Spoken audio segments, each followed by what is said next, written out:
Hello and welcome to my second video. This will be the first actual build video of the series on this car.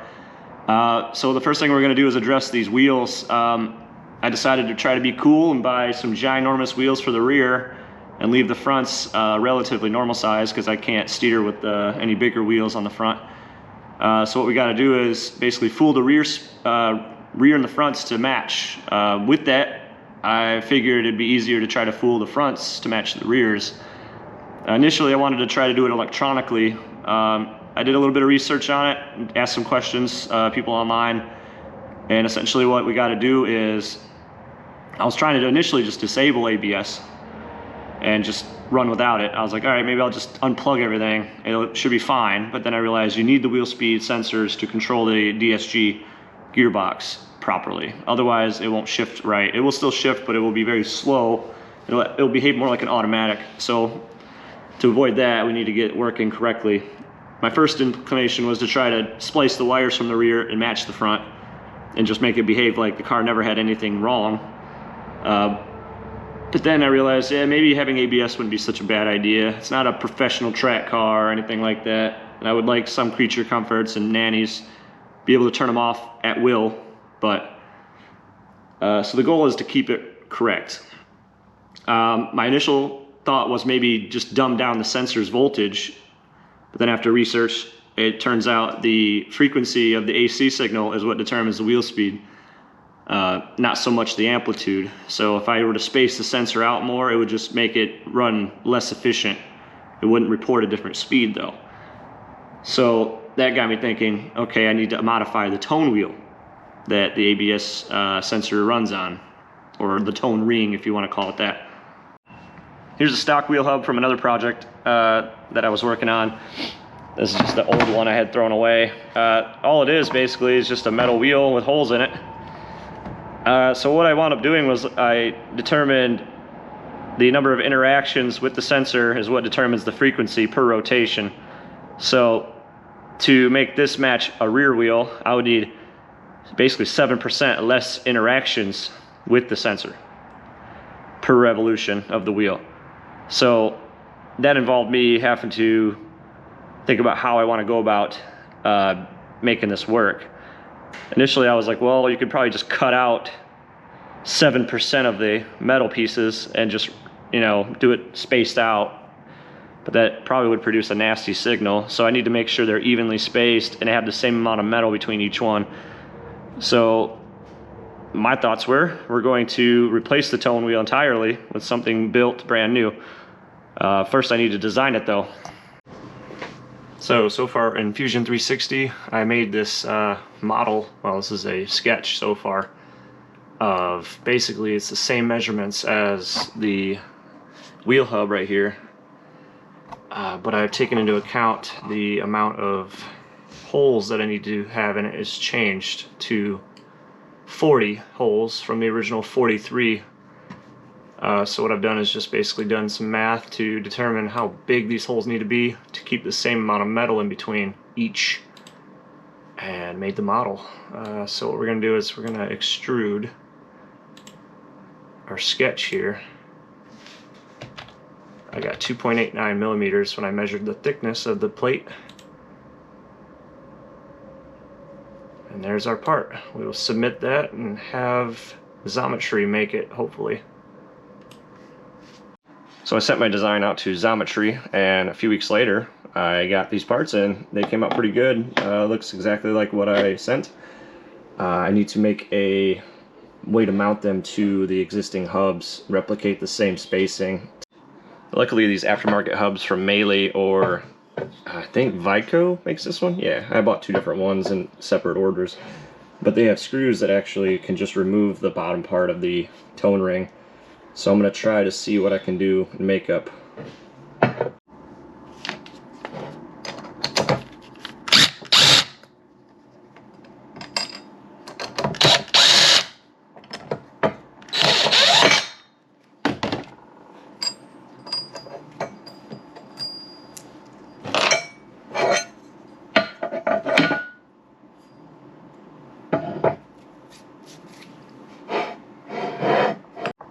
So I found that these 3 holes here, the existing holes, make about an 8mm tap size.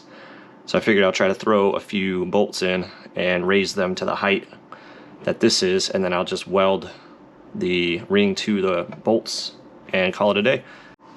So I had to take this off camera to reef on it a little bit, but we were able to tap the holes, basically just going through the 3 holes that the original tone ring came off of. They just happened to fit this. It's an 8 by 1.25 thread tap, and I just went through all 3 of them. Went and purchased some screws. They're flat, they're Phillips screws, but they have a flat top to them, and they fit pretty well. They capture all the threads, and basically I'm just going to measure the height difference between the 2 and adjust the screws to match the tone ring height from the stock. And so I've adjusted the 3 screws to match the height of the other tone ring. So basically when I turn this around, no matter where I'm at on here, there's a smooth transition between the 2. That means I'm dialed in pretty much the same height. I've noticed on a few other ones there was different heights in them anyway, so there's apparently discrepancies allowed in this. So the inner ring on the new tone ring sits on just the very edge of the screws, and the inside of the screws stick inward quite a bit, and that would affect clearance on the knuckle. So what I need to do is I basically need to cut these down to the thread that's going into the hub itself, and just create that clearance. I only need the outer edge anyway to weld on, so I'm going to essentially just use 3 different colors of Sharpie, mark exactly where they are, so that way when I put them back in they'll be the same height, and then I can weld them.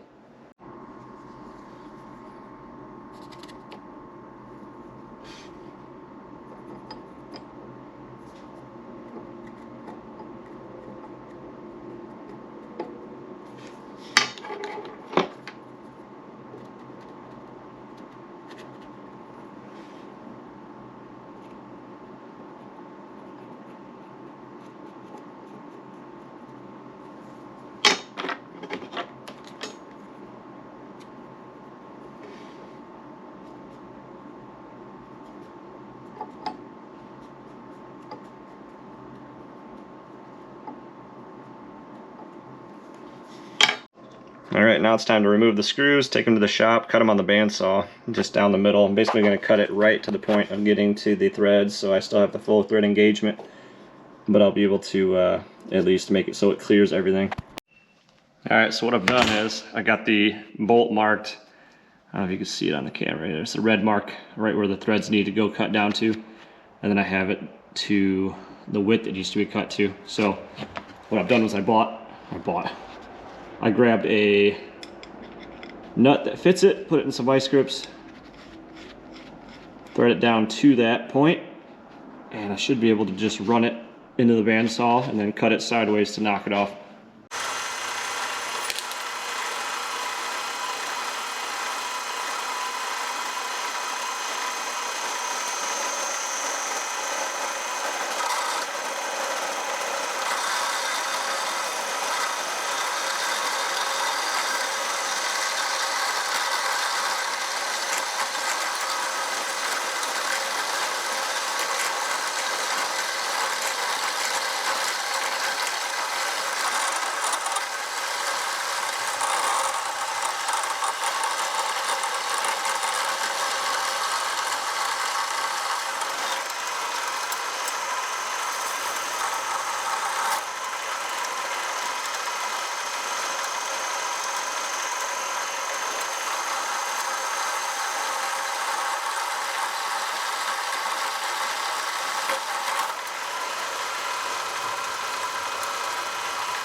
All right, so it's a new day, and I've painted.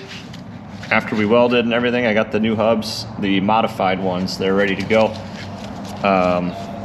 And essentially what this is these knuckles are from a Audi TT Mark 1, or it could be the same kind of thing as a Golf R32, and some of the other MK4 models share a similar hub design. So this could be used as a tutorial for replacing a hub and bearing for any of those cars. That's all I'm going to be doing today, and it should just be a simple swap, like for like. We'll begin by jacking the car up. I'm using one of these little split puck designs to try to hold the split on the pinch weld. It's the only logical jacking point I can find right now. The car this slow.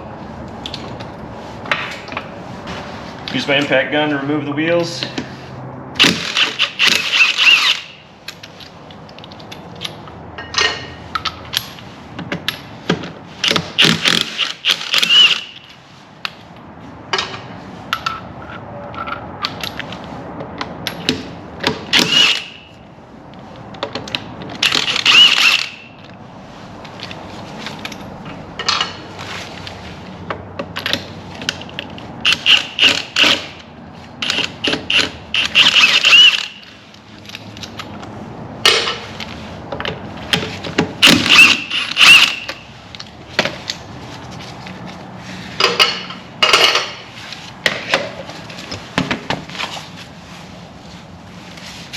I'm gonna get the car up a little higher and get a jack stand under it for safety. The best spot I could find is right on the subframe.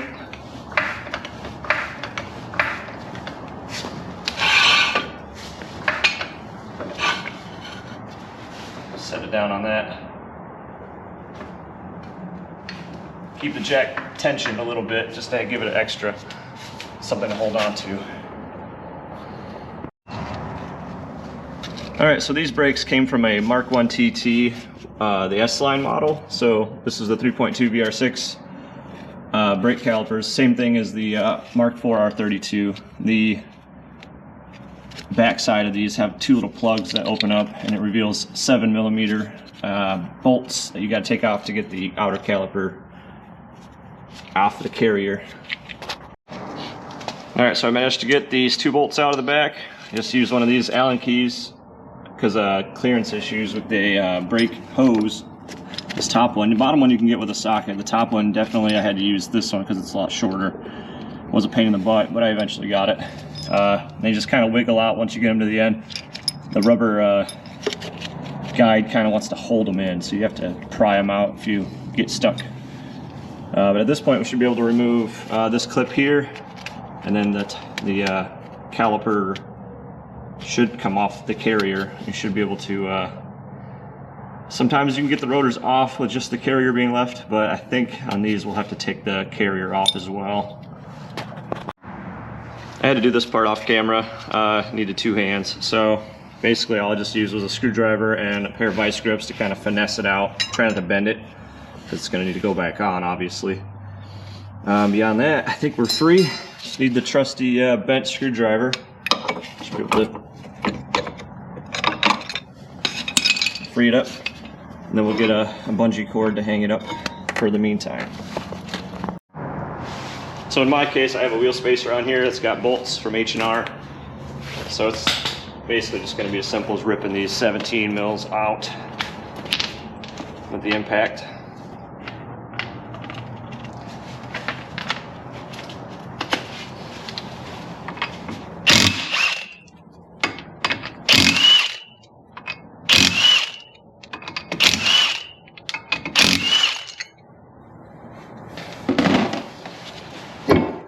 There's that. Let's see if this brake can come out. Absolutely not. Alright, looks like we're going to have to remove the caliper carrier. Should just be two bolts in the back. I want to see probably 18mm.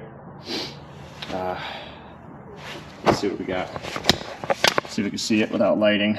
Of course not. Do need to get a light for this GoPro. But there's two of them. One, two. So I'll rip those out. All right, so I broke these two loose off camera. I'm just gonna loosen them now. One. Should be able to get this rotor off now.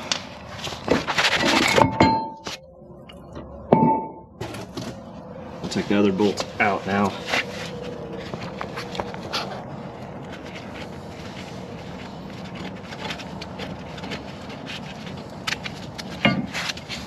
All right, there's our carrier. So now we're down to the hubs, removing those. The issue I had with installing these was when torquing the axle bolt, the wheel would just spin because the front end of these cars are so light, it just couldn't take the torque. So to get these off, I'm going to have to just heat the bolts and impact it out.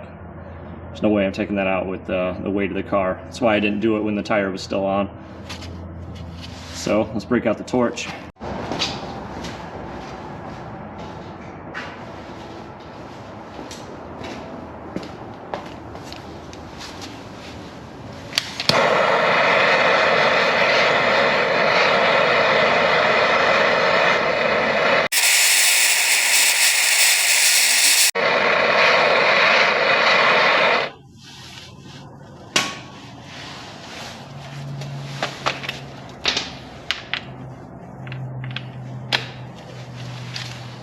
$17mm.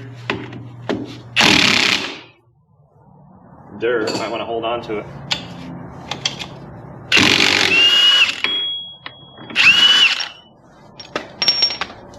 Easy. So to get the hub off from here, it's still a little warm. Axle cup. So on this car, I have it set for the future. I want to go all-wheel drive with it. But in the meantime, I need something to hold the bearing together, and I'm still using front hubs. So basically I just have the outer axle stub, or CV part of the shaft. So to get them off, there's a myriad of things you can do. You can use a hammer, beat the heck out of it. I like the linear motion aspect. I don't have the correct tool, but I do have one of these internal bearing pullers. I have it fully set right now, but I'm going to put it on the inside, and then I'm going to use this slide hammer to just pull the hub off. So get that in there like that. It's just enough to grab onto the hub, not trying to grab onto the inner race of the bearing or anything like that. I just want to pull the hub out. And most of the time you'll pull the outer race of the bearing with it, which is fine. I'm not using any of that over again anyway. So tighten it all down, then keep constant tension on it, and then just slide.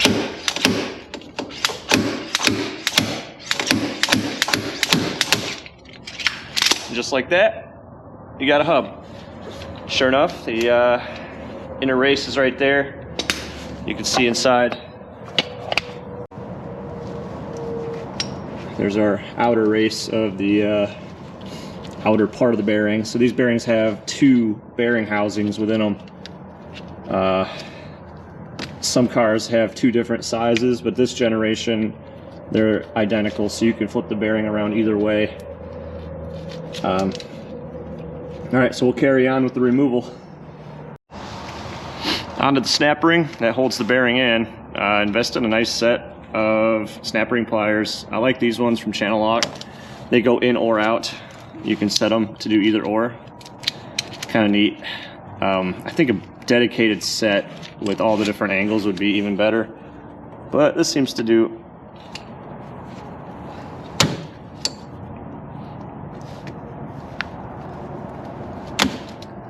Mine aren't very rusted because I just put these in last year. So on your car, you may have to spray a bunch of WD-40 in here, because they originally did not come out for me. Let's see, get a grip. All right, rings out. Next piece of the puzzle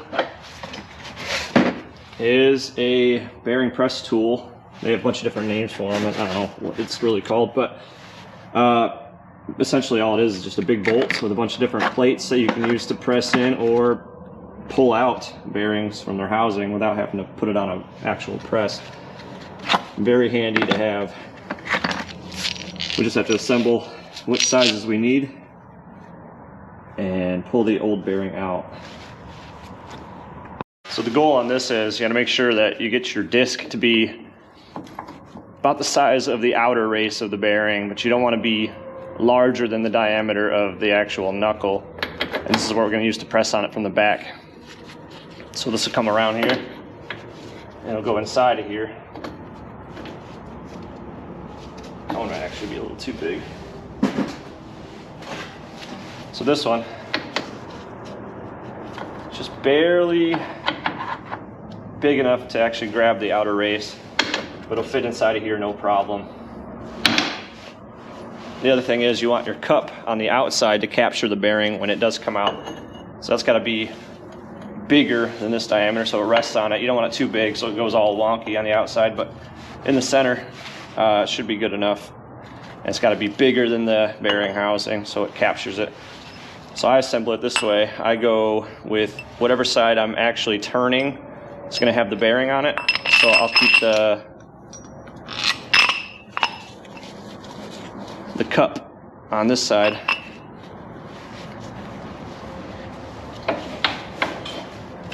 Pass it through. Grab on the back of that with that other disc. And it comes with a nut. It's a weird looking, it's hollowed out in the middle. I always go in from this side, it just makes it faster.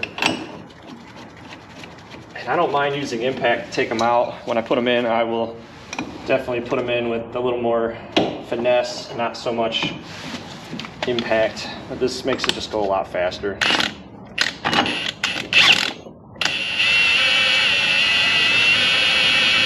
The long bolts, you gotta get started.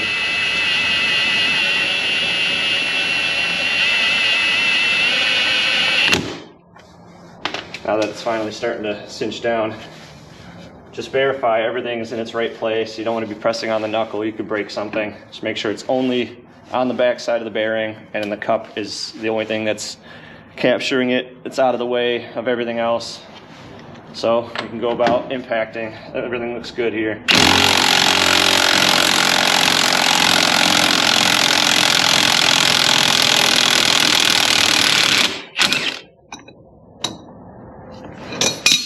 Feel it lose tension, you're out.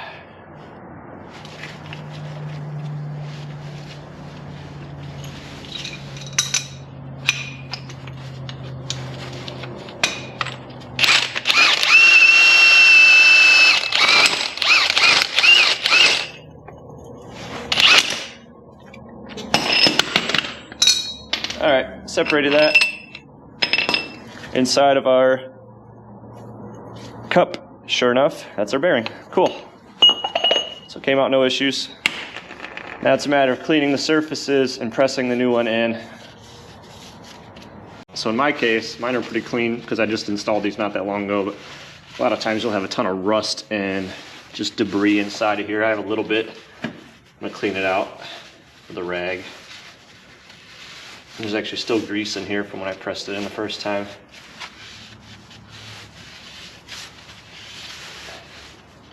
Another thing to make note of is take care of the crevasse, which the snap ring sits into. Otherwise it won't fit properly. There might be a bunch of debris and rust inside of there. So it's all cleaned out. Get some grease, CV grease or anything, bearing grease will work too. Just a little bit inside of here just to give it something to glide along as it goes in. We don't want any binding with this bearing, so then we'll have to undo everything over again.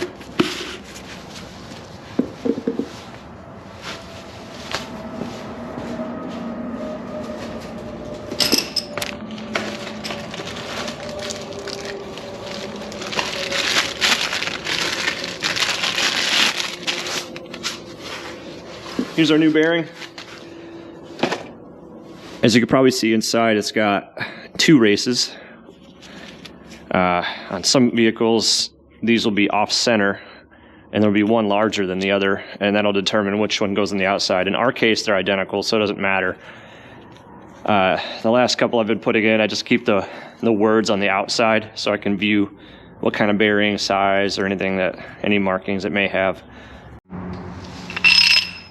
So for installation of the bearing, we're going to use a disc to press it in. I want it to be slightly smaller than the outer ring of the bearing itself, and it has to fit inside of the knuckle because we're going to be pressing the bearing all the way in past the point where the snap ring attaches. It's going to be about 1/8 of an inch in. So, and then for the inside, I think I'm just going to use this cup. It's going to be able to sit on the back side. It'll reduce the amount of threads I have to put in. Should be good to go. It's just a matter of getting everything balanced perfectly, so you're not pressing the bearing in crooked and it'll bind up. That's the tricky part. So let's get going on it.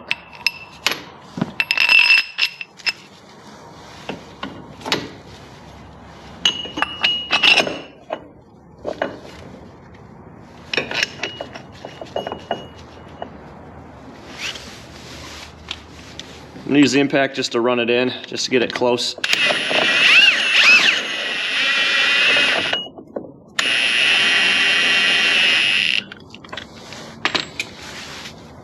That should be enough.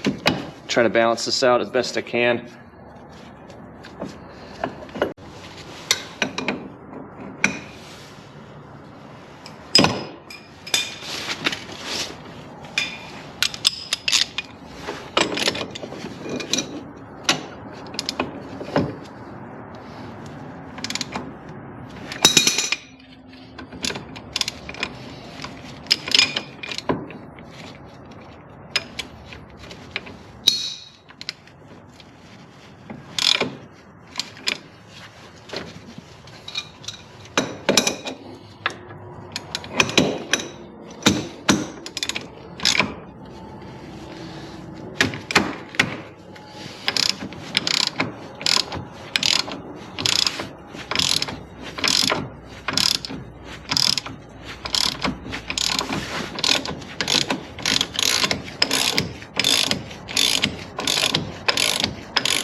It's a little off center now, but it's actually pressing in nice and easy. It's giving me 0 resistance, so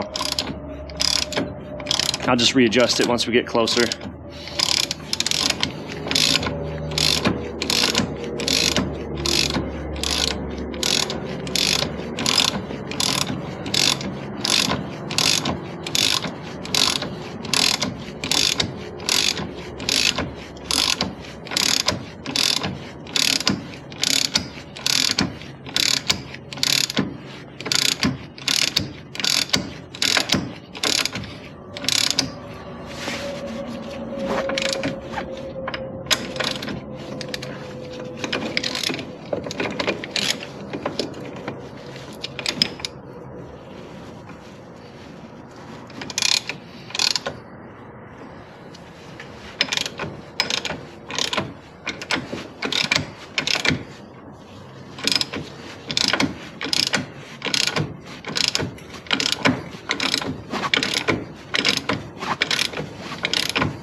So you'll keep going and it'll give you basically a hard stop. It's almost like it'll be super easy to turn and then all of a sudden you can't get anything.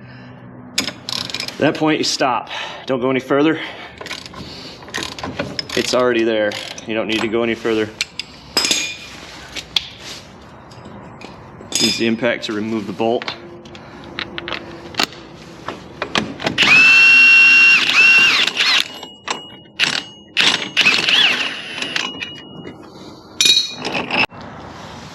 All right, bearing is pressed in. Now onto one of the most important steps of this job to not forget to do. It is installing the snap ring. You do the next step without doing this, you'll be doing this all over again and possibly buying new parts. So go ahead and take your snap ring pliers and put it in.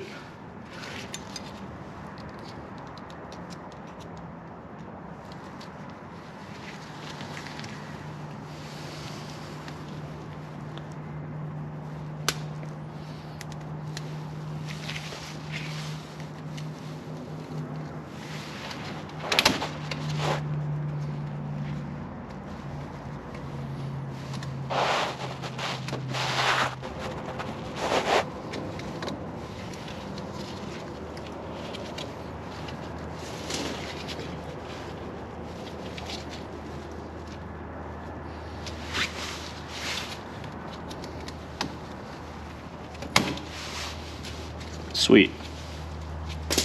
First try. Just kidding. All right, so now we're down to that. Now the next part is putting in the hub itself. So here's our modified hub. And the installation with this, the only difference is you press it in the same way. We'll grease the outside of this. And the only difference is we want to support the inner race of the bearings on the back side. If we use the full-size cup and we go to press this through, it'll just shoot the inner race of the back one right out. Ask me how I know. So we'll get it lined up. Give it a couple taps with the dead blow just to get it kind of started.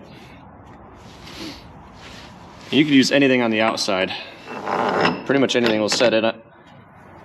But we want to ensure that we support that inner race, so we can use pretty much any size we want as long as it sits on the inside of that. Ideally we'd have one that supports the whole thing, but it's not really necessary. We just don't want to have that inner race blow out.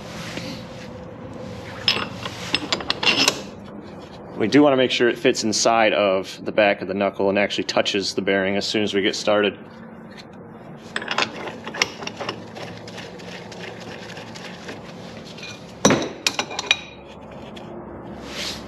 Same process as last time, we'll get it started.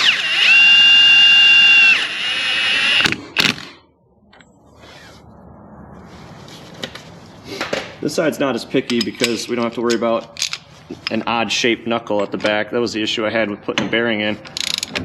The knuckle itself is not really formed perfectly square, so I kept having to fight it being off center. This one, everything is perfectly dialed into itself, so it can't misalign.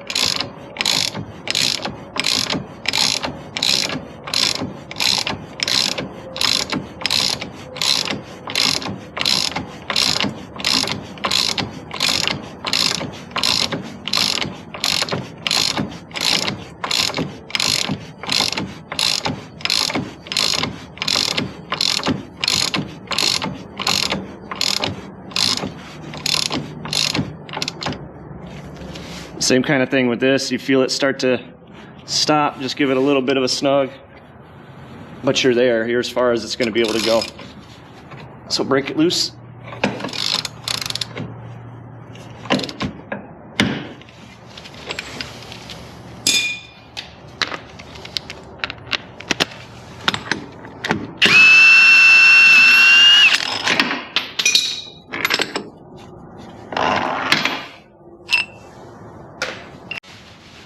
And there it is. There's our bearing and hub fully assembled. Should feel nice and smooth, but still have a little bit of give or a little bit of tension behind it. A loose bearing would feel too easy, so this feels perfect. And there's our tone ring. Let's get some light on it. There's our modified tone ring right on the right where it needs to be in relation to the sensor. I dig it. Way better to find out if it works electronically.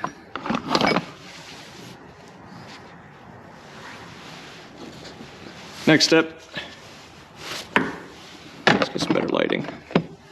Next step is to get the axle cut back in, or if you were doing this on a car, the actual axle. So we always use new bolts for these. They're torque to yield. And in my case, it is a greased bolt, so we'll put some grease on it. Some of the newer models, they've switched to using the same type of bolt setup, but it's got Loctite on it from the factory, so those have a different torque spec.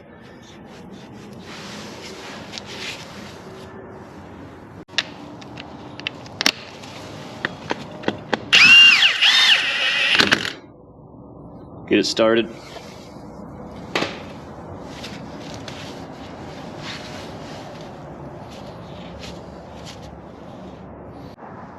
All right, and that's the gist of installing this hub and wheel bearing.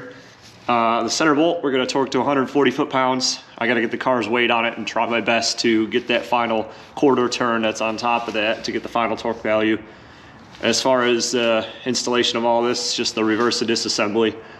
Thank you for watching. Please like and subscribe. I should have more content coming on this build, and have a good one.